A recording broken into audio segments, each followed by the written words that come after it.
All right, the day is here. It is NFL's Black Monday. Cue in the dramatic music for all us teams that could not make the playoffs and or had a terrible season. It's the day of reckoning for these head coaches and GMs. I'm going to break down everybody getting fired, possible head coaching replacements, as well as gives you my 2 cents on the whole situation. But if you could first, like this video, subscribe to the channel, hit that notification bell, share this video with everyone you know. It really helps the channel out a lot. I greatly appreciate it. We're growing like crazy over here.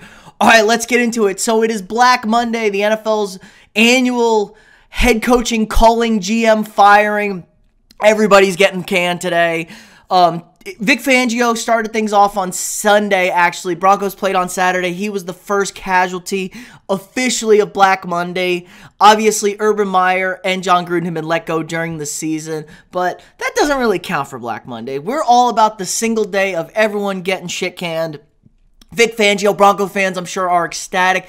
Fangio had a really tumultuous time in Denver. Never really got things going for them. Really old curmudgeon defensive coordinator. He was 19-30 in 3 seasons with the Broncos. Not good at all. Broncos are the first team in NFL history to miss the playoffs 6 straight seasons after winning the Super Bowl, Super Bowl 50 in 2015. So terrible, terrible job by Vic Fangio. Easy one there. Here is the big shocker of the day. Brian Flores of the Miami Dolphins. A lot of people were shocked. I really wasn't. I'd heard yesterday there was a real power struggle within the organization having to do with Tua Tagovailoa and the amount of money they had spent on defensive players, and they had not improved on defense at all. Brian Flores is a defensive head coach. Yeah, like I said, Brian Flores was not set on Tua, wanted to move off him. There were Deshaun Watson trade rumors all year with them. Dolphins started 1-7 to start the season, but then finished 9-8. Absolutely went on a tear. Missed the playoffs again, though. And if you look at Flores' record, now the Dolphins were a total train wreck, terrible team, and he kind of brought stability, made them competent. Won a lot of games with Fitzpatrick, won a lot of games with Tua. As we can agree, none of those quarterbacks are, world beaters over there. So he did a really good job with them. I think this is a great fit for a young team that needs stability. Las Vegas Raiders is an option there. They fired John Gruden. Now, Rich Focaccia he's really earned a serious look at being a head coach there. They made the playoffs after everything that's gone on with that team. So could be something there. Now, Jacksonville, another team that needs a leader of men, serious, strong considerations, but they got to go offense with Trevor Lawrence. Maybe the Chicago Bears, another team that could be looking at him.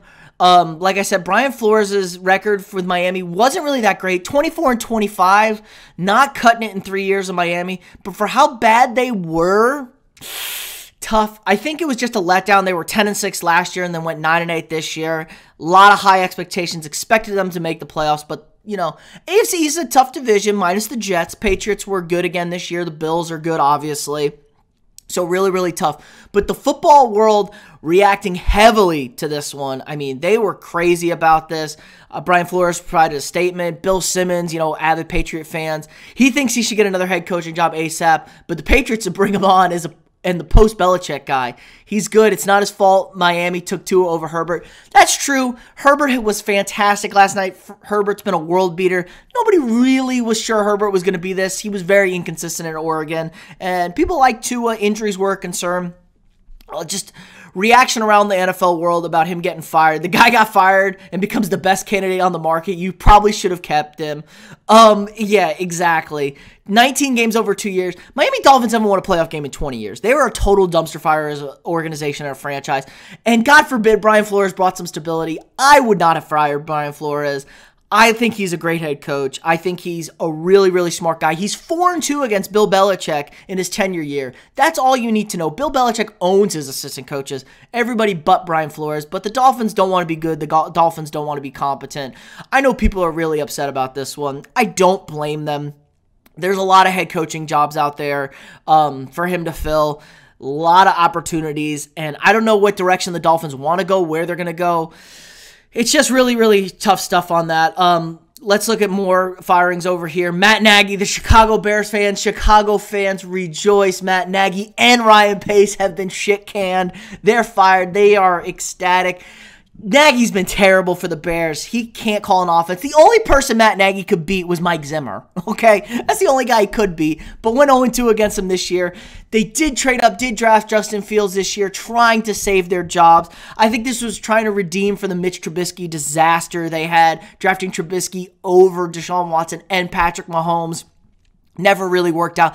Made the playoffs twice, but were 0-2 in playoff games. Just not good enough. The defense took a downward turn after losing Vic Fangio. Matt Nagy never got the offense rolling. And Justin Fields, I haven't seen enough from him yet, but he doesn't look like a world beater by any stretch of the imagination. He's been hurt, and he's been very inconsistent. Matt Nagy's record really wasn't that bad in Chicago for the Bears, 34-31. Pretty good for the Bears in a tough division where the Vikings and the Packers are both a much more competent and stable franchise. With this team.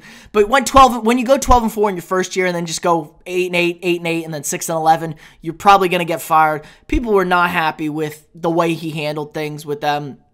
Ryan Pace is the big firing. Problem is, there's a ton of free agents on offense and defense for the Bears. I don't know what their money and cap situation looks like. They don't have a first-round pick this year. They traded it away to the Giants to move up to get Justin Fields. This could be a really, really tough job, a black hole of a situation. I don't know if I want the Bears' job here. Historic franchise, they'll love you if you win in Chicago, but I don't know if the future's very bright in Chicago. It's not looking good for them, but I know Bears fans are ecstatic. A lot of guys out there you can move with, a lot of offensive guys. I'm going to touch on all these top head coaching job guys that could be available there.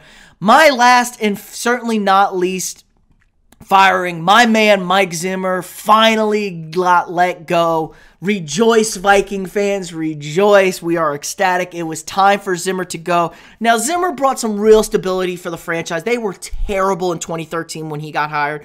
Took us to the NFC Championship game on a Minneapolis miracle. Made the playoffs 3 times. Won 2 playoff games. Probably should have won a third. Caught some bad luck in his tenure, but the last 2 seasons, the defense has been an absolute disaster. Bottom 3 in the NFL in almost every statistical category. Historically bad 2-minute red zone defense, or 2-minute defense in the end of the first half, end of the second half. Broke the NFL record by wide margins, a record we had set the previous year in 2020. So people blame Kirk Cousins. This is not Kirk Cousins' fault. The offense is the only thing that has kept us relevant. Top 9 in offense this year. Bottom 3 in defense in every statistical category. I don't care about injuries. We have a top 8 spending on our top 8 salary spent on our defense. This is all on Mike Zimmer, all on our head coach. He'd been a curmudgeon. He'd been an old geezer. No adaptability. Hired Clint Kubiak as the offensive coordinator, nepotism hire. Hated the offense. Never took a role in the offense. Never let the offense let it air because he wants to play low-scoring defensive games when your defense is dog shit. 72-56 though over that stretch. Again, this is the Vikings' career win percentage, .562. So right on track. Again, I thank him a lot. Caught some bad breaks there. Never really got it going with his defense. They've taken a massive turn since the second half of the Saints game in the playoffs in 2017. Bottom in every category. That defense, it was really the offense that was keeping it going. More excited, honestly, that Rick Spielman had been fired. Rick Spielman had been a joke, a dumpster fire of a GM. People talk about, building good defense, building a good team, good roster. Yeah, we had a good roster. A lot of flops in the first round on cornerbacks at draft pick. A lot of flops on the offensive line. Failure to develop anybody. A million late round picks that he never played, never developed into anything. I'm so happy that both these guys were getting fired.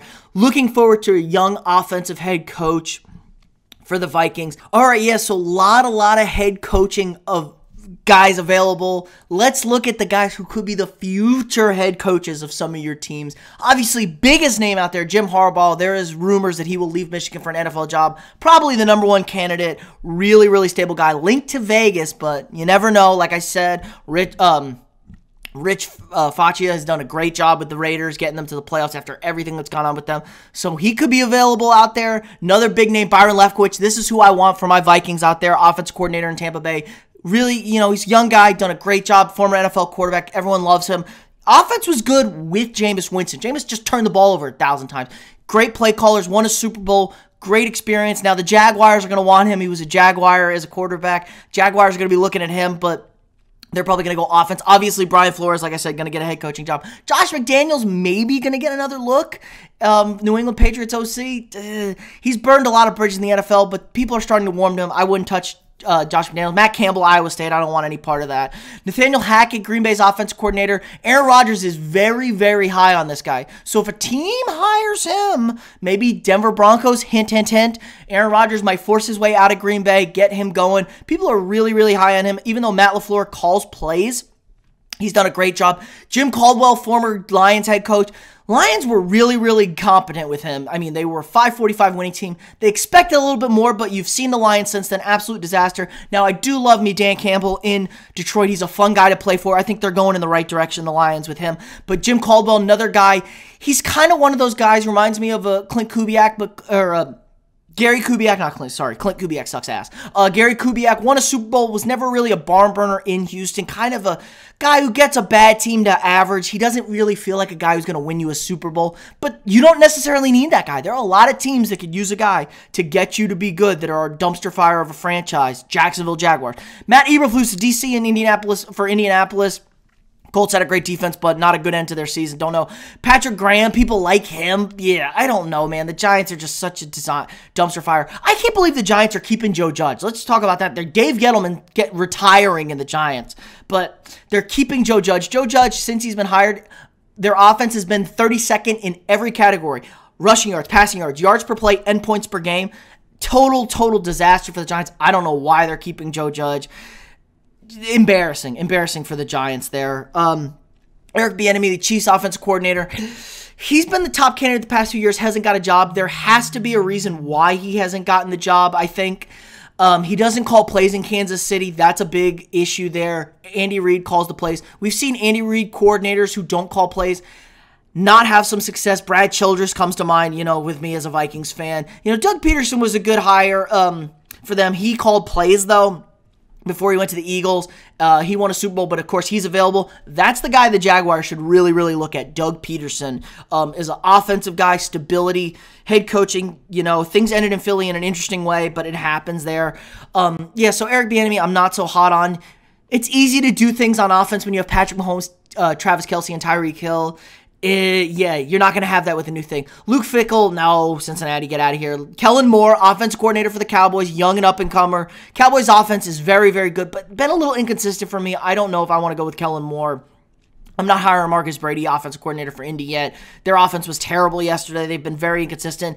They got a great O-line, can run the ball. Maybe you need a quarterback with that. Todd Bowles, defensive coordinator, has head coaching experience, made the Jets competent. It's just, I don't know if Todd Bowles is a good head coach. He might be one of those guys that's more of a coordinator type guy like Wink Martindale in Baltimore, who I think is on this list. More of a defensive coordinator type guy to get the job done. Really, really stable, though, to take a terrible franchise and make them stable, bring them in. He just, he doesn't know what that. He might just be a coordinator guy, which there's nothing wrong with that. Brian Daboll in Buffalo was a really, really sexy name last year. Not really getting as much this year on the offense. The offense hasn't been great in Buffalo this year. Took a downturn. They did win the division again, but I'm not so set on them. Gerard Mayo has been requested. He's really, really young linebacker coach for the Patriots. I think he needs one more season, maybe two. Getting a D coordinator job, calling defensive plays, making it an interesting note. Broncos have requested an interview with him. He is the next guy up, I think, in a year or two, really. Would like him to call defensive plays, but Belichick tree, smart guy, brilliant guy, knows what he's doing necessarily, could be a Brian Flores type. I love Gerard Mayo as a player. Bill O'Brien, oh God, Bill O'Brien should never get a job again after what he did in Houston, trading away Hopkins for a second-round pick. Maybe avoid the general manager. It was an okay head coach, but they won the division, a terrible division, 8-8 consistently. They won that division. More guys they're talking about. I don't know. There's a lot of guys out there. I know Anthony Lynn just got let go as the offensive coordinator in Detroit, so that's an opening. They're another offensive guy. Dan Quinn, possibly defensive coordinator. Big turnaround for the Cowboys defensively. They went from the worst defense to one of the best defenses in a year under Dan Quinn. Has been to a Super Bowl as a head coach, been to multiple Super Bowls as a coordinator. I just don't know. I just don't think you can hire a defensive guy really in the NFL anymore as a head coach, because then you're going to get a young offensive coordinator and he's going to leave to be a head coach. It's an offensive-driven league. What you do is you get some of these great defensive coordinators, guys. You make them like associate head coach. Let them take care of the defense. They run the defense for you while your young offensive head coach runs the offense, and you kind of co-run the thing. He's the leader, but he gets it done. It's a winning formula. We've seen it before in multiple locations. I think that's the recipe for success in today's NFL. And, not everybody has to be a head coach. Not every guy's meant to be a head coach. I know guys want to be the top job, but I'm pretty comfortable when I'm not the head man getting all the shit brought down on me. I do my job as defensive coordinator, and hey, it's the NFL. You can get paid what you get paid. It's all on ownership. You can get paid like a head coach or as a top coordinator in this league. I know winning franchises are willing to do that.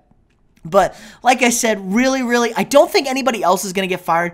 David Culley might be out in Houston. Brian Flores, it's run by Patriots management. Brian Flores, Patriot, ties there. Also really tied to Deshaun Watson. Could that save the Deshaun Watson relationship in Houston? That's a big if. They're also very high on Josh McDaniel from New England. Again, of course, Patriot guy. So I expect David Culley to say. He expects to say, but that could be out. Pete Carroll, also another name you could see in Seattle. I highly doubt that.